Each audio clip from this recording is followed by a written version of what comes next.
Like defensive coaches are usually pretty happy when you don't leak too many tries. Are you one of those today?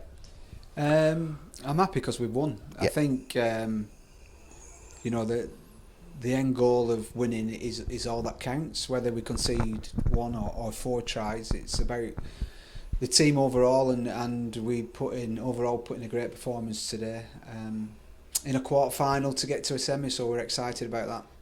There were a lot of periods, I guess long periods of times where they were throwing everything at us side to side, off the ruck, off 10. Absorbing pressure seems to be something that we're slowly but surely getting better at. Yeah, I agree with us slowly but surely. I think they had about 4 or 5 sets for long phases where we held out, and in particular our discipline there was very good. We give no offsides, we got no ruck penalties against us, which frustrated them a little bit. They had to beat us with skill and creativity, but our system held firm, and the one or two times they got back to back through, we turned them over but then lost it straight away, and I think it ended up with us turning them over on the fourth phase and Mateus Moroni kicking through for Kinney, and we're taking them over the line. Them are good images, because Newcastle are a good side. They're a difficult team to beat. They keep hold of the ball well. They have a system on attack which is proven successful for them. And it was a time in the game which could have been crucial should they have scored then or got a penalty and kicked it to the corner. Might have been a closer game. So slowly but surely, like you said, I thought, it's been a long season so far. We need, if we can keep on improving on that performance, in particular that section of the game, then we should be in good stead.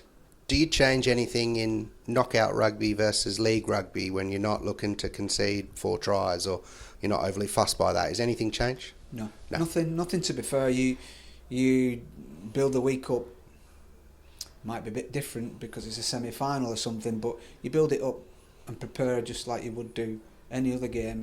We are a team that prides ourselves under Steve to prepare the best we can every week, whether it's Newcastle at home or whoever in the semi-final. So you don't particularly you want to concede no tries every game. That's what you're aiming for.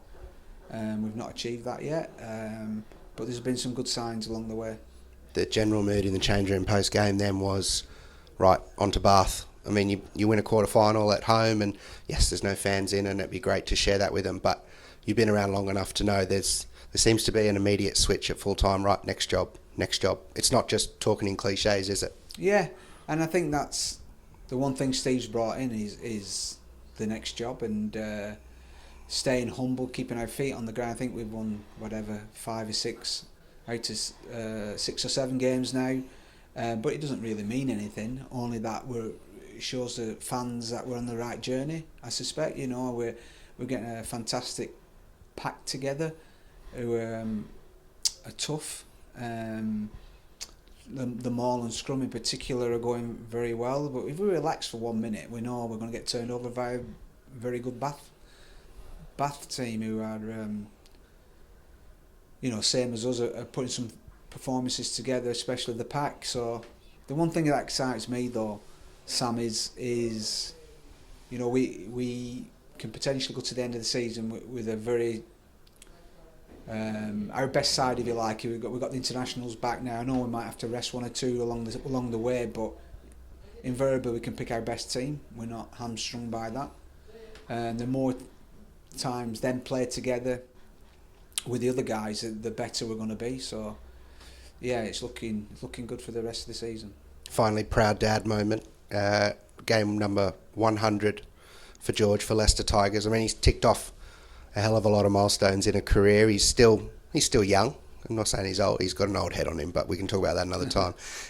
When you see him run out for 100, did you even know it was 100 coming into the game? Not until we read it on Twitter. Yeah. From you. As long as you're reading Twitter, that's fine. No, we didn't actually. I then asked him how many did he play for Bath, and we quickly looked it up, and I think it was 90 odd or something. But this is his club. He was here before Bath, he's here now, and he really enjoys it. It feels like home for him here. Next week's going to be special for him. and possibly me, is that we're going to go there and you know, fight to get the next Premiership win. So proud of him, you know, but I think he's got plenty more to achieve in his career.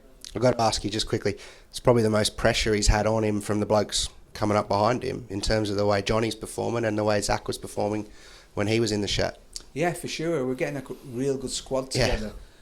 Zach's done particularly well, leading the team over the last few weeks, and his kicking's been fantastic, and he's getting better and better. And then Johnny's pushed through the last 2 weeks, and you saw today that the first 50-60 minutes how accomplished he was. His kicking was fantastic, his decision making on attack was really good as well.